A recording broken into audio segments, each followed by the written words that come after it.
Genèse chapitre 5. Petit Adam yo. Men lis non petit Adam yo. Le bon Dieu créé moun, li te fait yo portrait avec. Li créé yo garçon ak fi.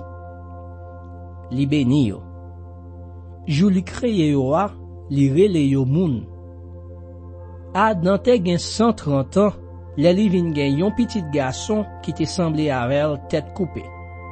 Li relèl Seth. Après naissance Seth, Adam vive 800 ans.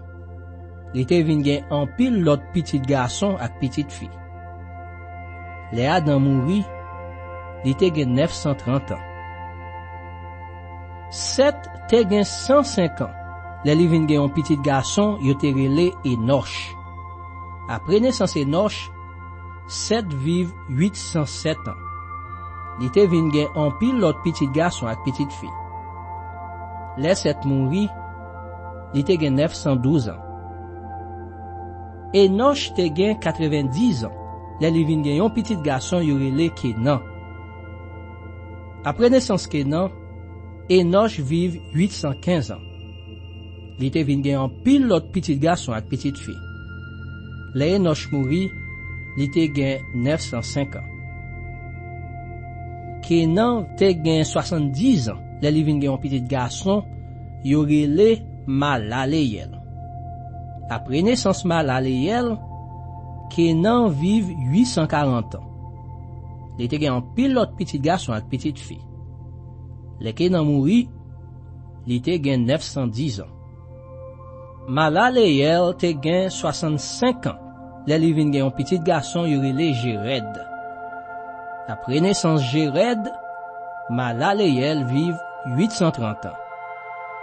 Li te vin gen en pile l'autre petit garçon ak petite fille.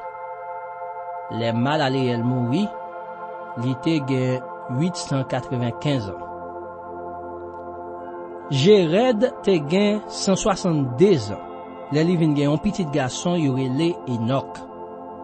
Après naissance Enoch, Jéred vive 800 ans. Li te vin gen en pile l'autre petit garçon ak petite fille. Le Jéred mouri, li te gen 962 ans. Enoch te gen 65 ans. Le li vin gen un petit garçon yo relé Metouchéla.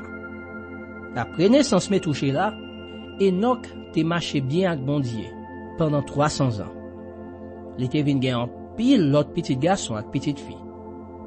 Enoch te passé toute ville à marcher bien avec bon Dieu. Li te gen 365 ans, l'el disparaît parce que bon Dieu te prend la vel. Mais touché là, te gen 187 ans. Le li vin gen un petit garçon yo relé les mecs. Après naissance les mecs, mais touché la vive 782 ans. Li te vin gen en pile l'autre petit garçon ak petite fille. Le Metouchéla mouri, li te gen 969 ans. Le mec te gen 182 ans. Le li vin gen un petit garçon.